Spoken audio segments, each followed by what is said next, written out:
Can I say something though? I think it is our responsibility as Africans to try to remind our African American brothers that your story is not what's in the book. You know, my thing is, let's be honest. The reason why I say that is this, right? As I've matured, I was also born in the United States of America, but I was raised in Nigeria. And as I said earlier, we are raised with the mentality that we are the greatest things in the world. Yeah. My name is Olarewaju. That means continuous prosperity. And that is all you need to know. Your father's last name is what you carry, and you need to be responsible for this. That's it.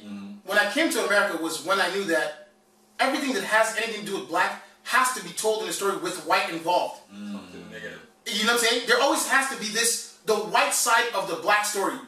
Toni Morrison calls it the white gaze. Everything is from, exactly. From the white. And it's also, when I'm speaking to an African American, right, about him, he always brings up them.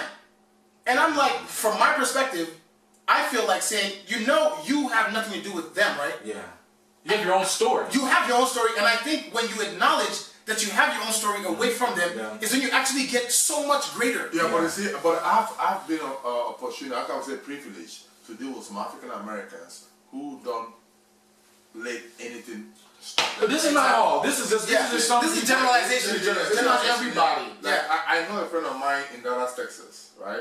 Who's an African American. All his family people, they're all graduates, African American. They have their game is tight. There's always an exception. And they will always, and you know what he tells me? He says that what makes him mad, what makes him angry, is to hear another African American say, "They won't let us do this. They won't let us do this." That kills me so much. He said, "Who won't let you do that?" And that's gonna get censored. Right.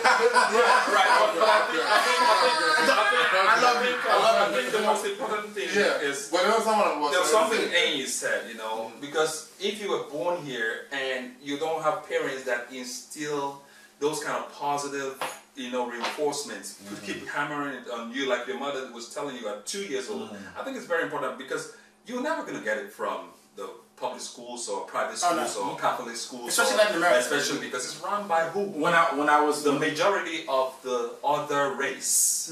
So what do you expect? So the parents is very when I was living in the village, my grandfather pulled me aside. He said, "Do you know what your name? You know what your name that I gave you? Your name is Azobinye. Basically, the people behind you are your pride."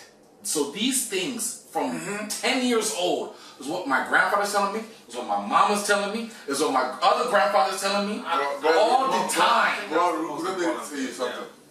You know, when we came to America, I mean, this year will make me 20 years in America. Congratulations. Yeah, that's right. 20 years in America. I've not been to jail. I've not been to jail.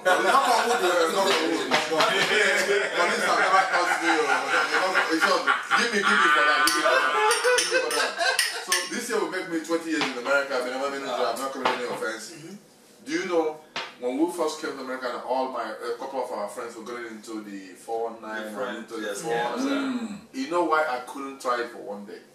Because of what they taught you at home. When I was leaving Nigeria, coming to America, my father and my mom, my father called two of his best friends, Mr. Hapo, and one of my uncles that's also his friend, Sivan Sumado.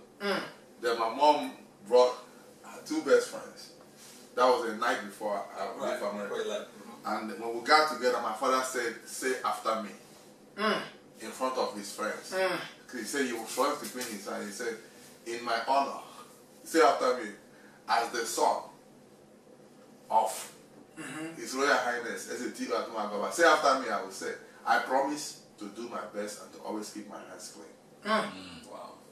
That was what my dad told me. I remember it in 1995. You know, those things will keep you going. So when you get to the point that you're tempted. Yeah, so every time that people come to me and say, let's do this, I say, wow, that voice will still keep coming back.